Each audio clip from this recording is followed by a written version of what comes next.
Okay, so today let's talk all about language and the language of advocacy.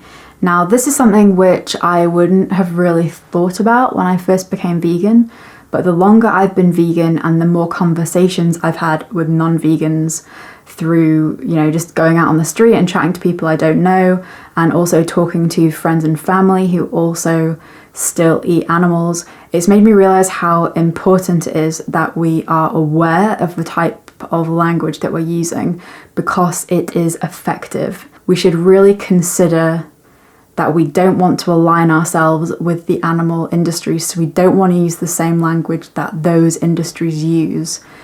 And by that, I'll give you an example. So calling a pig's flesh pork, calling a cow's flesh beef. I forgot the word then because I've started calling it cow flesh. And doing that with all types of animal flesh, rather than using the industry terms, it forces the connection to be made, or at least encourages the people that you're talking to. It means that they can't have the disconnect, and they don't have the same distance between what they buy in the supermarket in a packet, this lifeless packet, to the animal it once was. So when we are advocating for the animals, we're advocating them because this is a social justice movement. If we're not using the same kind of language we would for humans, we have to ask ourselves why we're not doing that. And then we have to ask ourselves some more questions about speciesism and how we view animals versus human animals. So now I've stopped calling animal flesh meat. I've also stopped calling people who eat animals meat eaters, because this really is a euphemism. It's also something that's used to help the person who's eating animals to feel more comfortable. And when we're advocating for the animals, when we're discussing veganism, when we're asking people questions, those people who still eat animals, we shouldn't really be trying to make them feel comfortable. Now, I'm not saying we should shout at them and be aggressive, but I think it's important to be assertive and compassionate at the same time, while pushing them a little bit outside of their comfort zone. So not calling them meat eaters. I now call meat eaters animal eaters, or if I'm feeling like it, I also say flesh eaters, because this is what we're dealing with. When you're eating an animal, you are eating the flesh of an animal that once lived, a once living, breathing, sentient being who had likes and dislikes and a personality. And when we call an animal meat, we reduce it to meat, which is what the industry does. We're allowing them have the distance between the animal, the sentient being, and the package in the supermarket. So since I've gone vegan, I've been asked by quite a lot of people, or not necessarily asked, but kind of it's come up in passing, that a non-vegan in my life has said, "Oh, you can't eat that, can you?"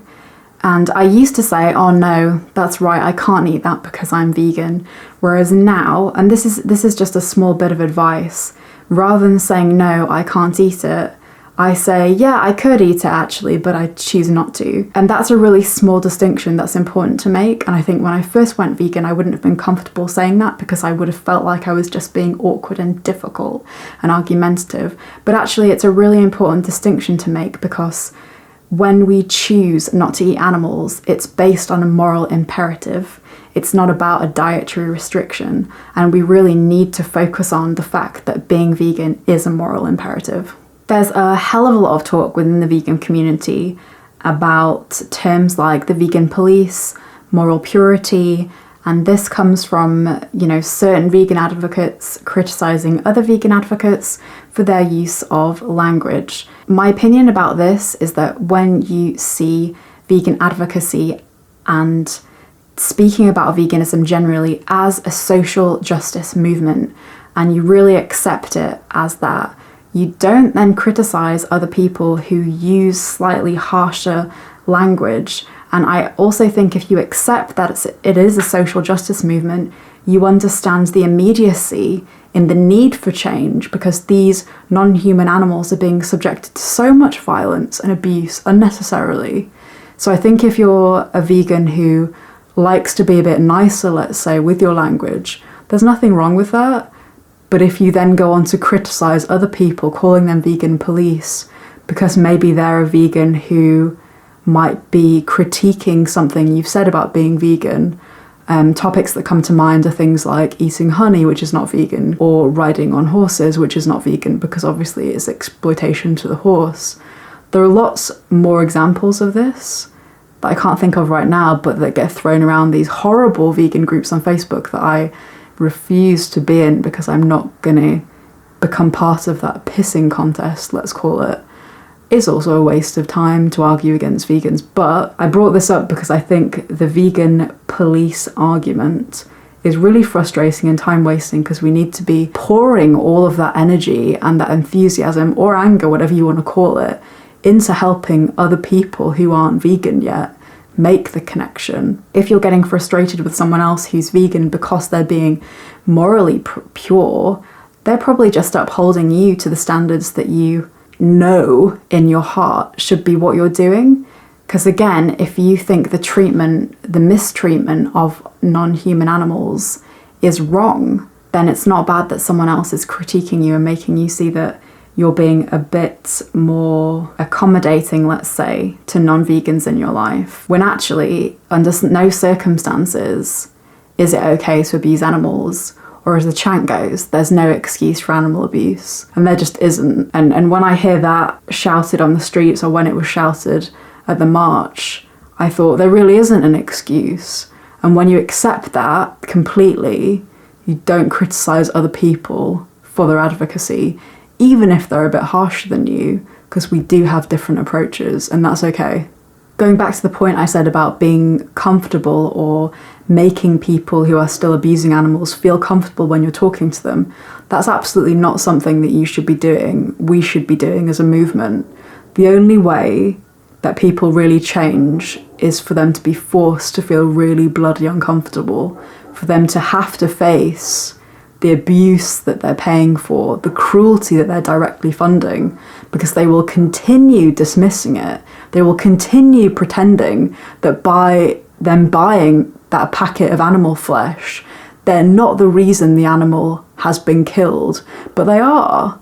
And so it is really important to remember that radical change only happens when we're made to feel the most uncomfortable. So do make people in your life feel uncomfortable.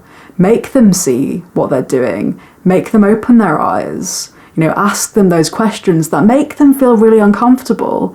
Ask them, go cut through the crap. You don't have to argue about canines or ancestors or any of those diversions, frankly, because that's all they are. Just ask the person directly, why do you eat the flesh of animals? Why do you eat animals? Because there's only about 4 reasons why people eat animals. Taste, habit, convenience and tradition. They're pretty much the only 4 reasons people eat animals. And if you're asking someone who likes to think of themselves as being a bit more intelligent than the average person, it will kill them to realise that they are in one of 4 brackets. But they are. It's not any more complicated than that. And it comes from social conditioning.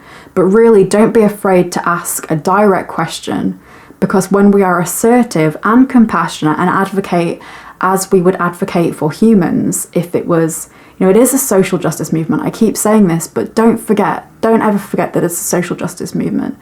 Don't be uncomfortable yourself. Don't be afraid or embarrassed to advocate for the animals, because they deserve justice just like we do. So that's it about language. I think it's something that I continue to think about and I continue to talk to different people in my life about. I hope it gets you thinking about the type of language you're using when you advocate, whether that be to people face to face, to your friends and family, whether it's on YouTube or if it's when you're typing on Facebook, whatever it is, whatever means you're using, really consider your language. That's all I've got for you guys. Thanks. Easier, and it's more important to bring veganism in one country first, so then it exports to other countries. Okay. So he wants to get blood on the walls. 3, it will get lost up there. Now this is my favourite fear to talk about because it's not possible. It's not possible. There's nowhere.